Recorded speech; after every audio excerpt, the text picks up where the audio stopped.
आजकल पश्चिम बंगाल पीछे छूट गया है, महाराष्ट्र पीछे छूट गया है, बिहार और जम्मू कश्मीर में तस्ल चल रहा है। जो कश्मीर फाइल आपने देखा होगा, जब कश्मीर फाइल पर फिल्म बनाया गया तो बहुत सारे लोगों ने कहा कि नहीं, ये अतिशयोक्ति है, पुराने भाव को कुरेदा गया है, ये सच्चाई नहीं है, ये ज्यादती है।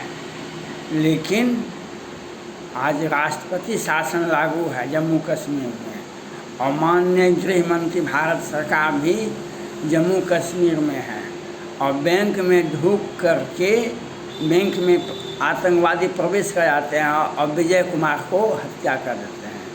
इसके पहले मास्टर थी महिला, वह उसका भी हत्या हो जाता है। इसके पहले भट्ट साहब का भी हत्या हो जाता है। वहाँ पर इंसानियत का हत्या होता है। हमने अध्ययन किया, वहाँ पर इंसानियत का हत्या होता है। हिंदू और मुस्लिम का हत्या तो होता ही है, लेकिन इंसानियत का हत्या होता है, मानवता का हत्या होता है। और भारत सरकार, माननीय गृह मंत्री सब देख रहे हैं। भारत के माननीय गृह मंत्री और माननीय प्रधानमंत्री नरेंद्र मोदी जी देख रहे हैं। बैंक में प्रवेश कर आता है आतंकवादी। हम भारत के RBI से अपील करते हैं, बैंक के शीर्ष संस्थानों के अध्यक्ष से, और आप बैंक में हर राज्य में, हर इकाई में, भारत के जितने भी राज्य हैं सभी जगह बैंक के अंदर सुरक्षाकर्मी रहना अति आवश्यक है। और आप आदेश दीजिए, जब तक सुरक्षाकर्मी नहीं आएंगे, थाना पुलिस नहीं आएगी, बैंक का गेट नहीं खुलेगा।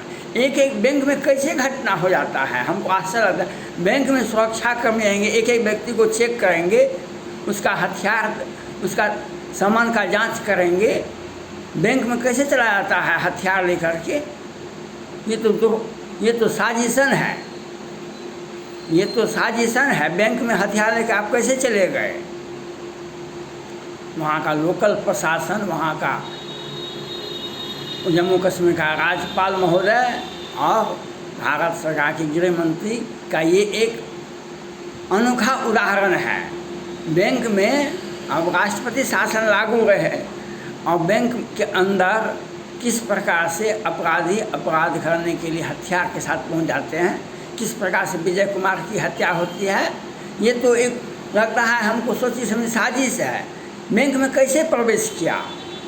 वहाँ पर सुरक्षाकर्मी क्यों नहीं था? हर व्यक्ति को जाने का, सामान लेकर के बैंक जाने का अधिकार किसी को नहीं है। कोई भी सामान, बैग, खलिया बैग भी लेकर के जाने का अधिकार बैंक में नहीं है। तो हथियार लेके कैसे चला गया? वहाँ का विधि व्यवस्था, वहाँ का और प्रशासन सचेत नहीं रहती है। प्रशासन अगर सचेत रहे तो घटना बहुत कम हो जाती है। और आज देख रहे हैं किस तरह से अब तो वहाँ की लड़कियाँ भी कुछ संगठन के, वह भी हथियार उठा रही हैं, और बहुत सारे लोग हथियार उठा रहे हैं।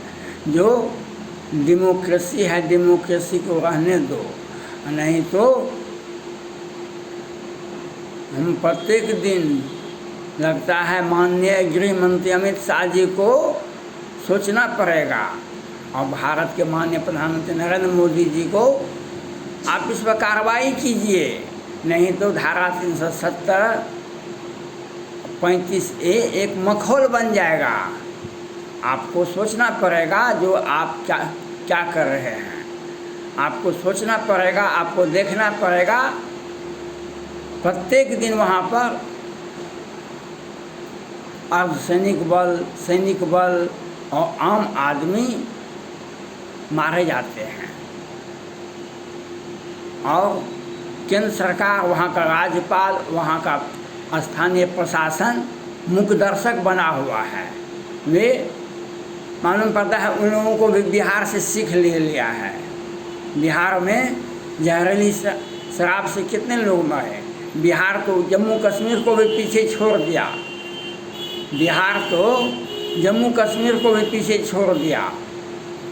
वहाँ पर पाकिस्तान प्रायोजित आतंकवाद है, यहाँ पर बिहार में कौन चीज़ है।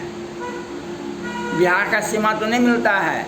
आपने देखा निरंजन शर्मा जी माननीय विधायक थे पहले, उनके दो भाई की हत्या पटना से में आकर के गोलियों से छलनी कर दिया जाता है।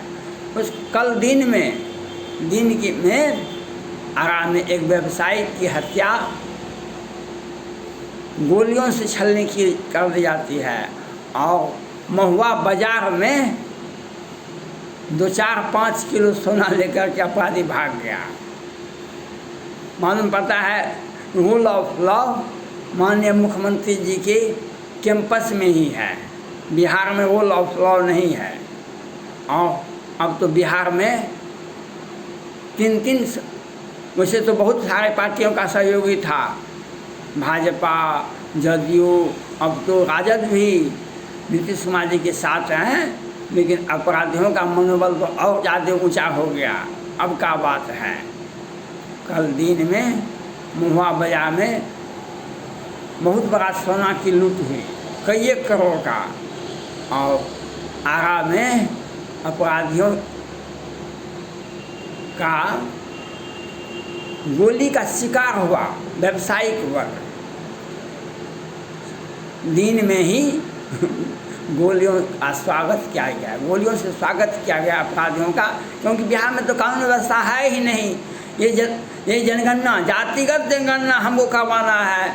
चाहे बिहार में कोरोना से मर जाइए, चाहे जहरीली शराब से मर जाइए, चाहे रूल ऑफ लॉ बिहार में नहीं है, लेकिन हमको जातिगत जनगणना करवाना है। भारत को बिहार में, भारत के में नहीं, अमेरिका के न्यूयॉर्क शहर के बराबर बिहार को बनाना है। बिहार को भारत सोचेगा कभी, बिहार उससे आगे बढ़ जाता है। इसीलिए जहरीली शराब से लोग मरता है, इसीलिए कानून व्यवस्था की स्थिति ठीक नहीं है, इसीलिए दिन में व्यवसायियों की हत्या होती है। दो भाइयों की, विधायक के दो भाइयों की हत्या पटना में आके मुख्यालय में होता है। पटना जो है बिहार का मुख्यालय है, राजधानी जिसको आप कहते हैं, और उससे भी कम होता है पत्ते। तो 2-4 किलो सोना भी बाजार में मिल जाता है, कहीं न कहीं 10-10 आदमी के साथ आता है अपराधी, और अच्छे से लूट होता है दिन के उजाले में।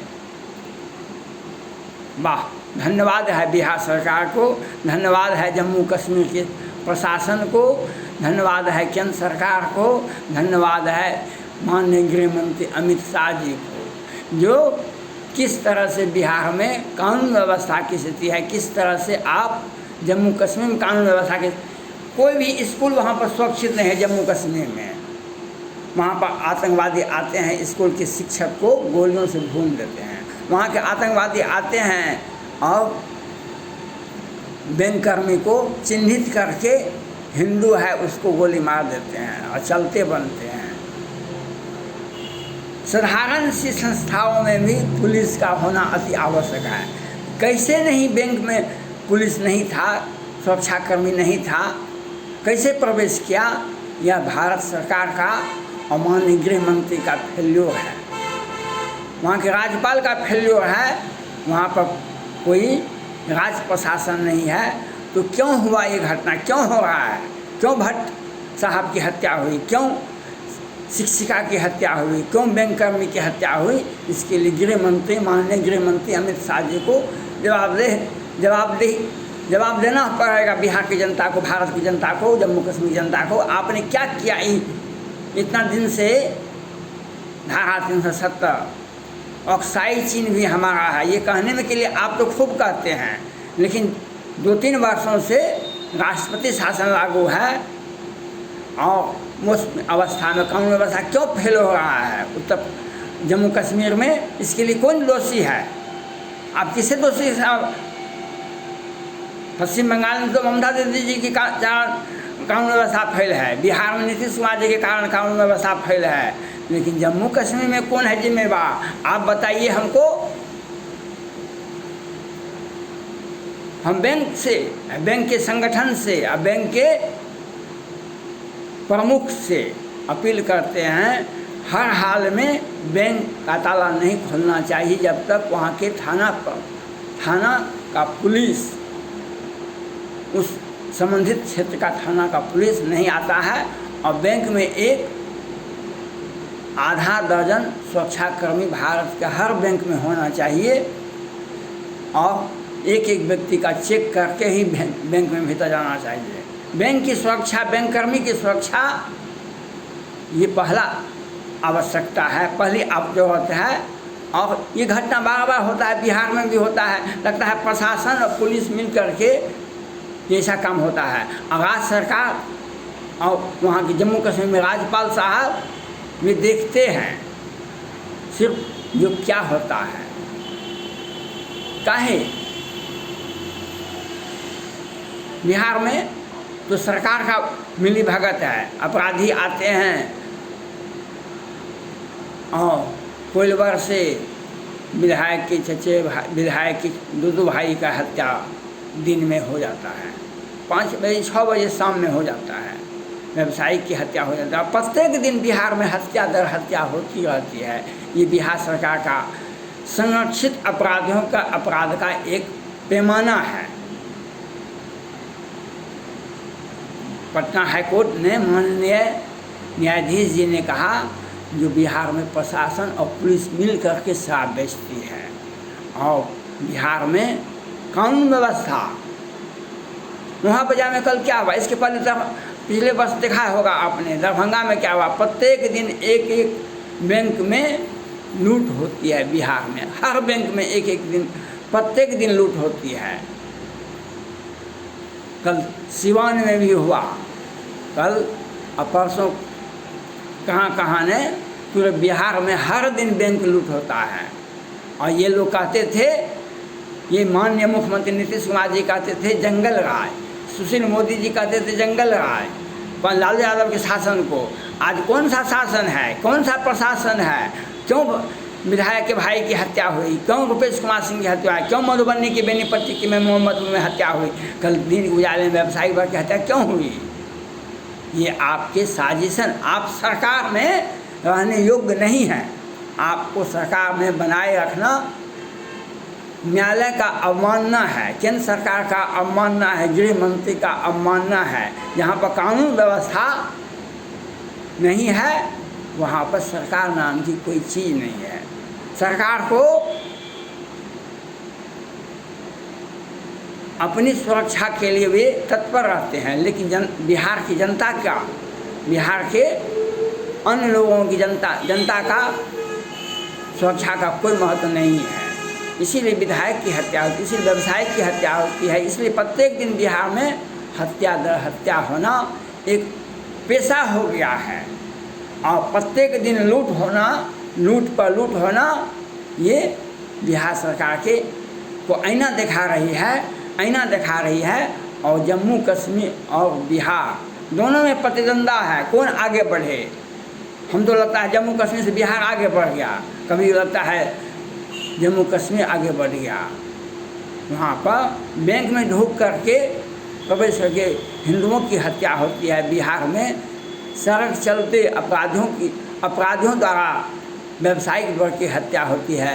यहाँ पर सड़क पर पीछा करके कोइलवर से पटना में आकर के अपराधियों की हत्या होती है। और लेकिन हम अपराधी, बिहार के माननीय मुख्यमंत्री और भाजपा के राज्यसभा सांसद सुशील मोदी जी कहते हैं कानून व्यवस्था बिहार पुलिस सक्षम है, हर हाल में बिहार पुलिस कहीं सीबीआई जांच की मांग नहीं होनी चाहिए।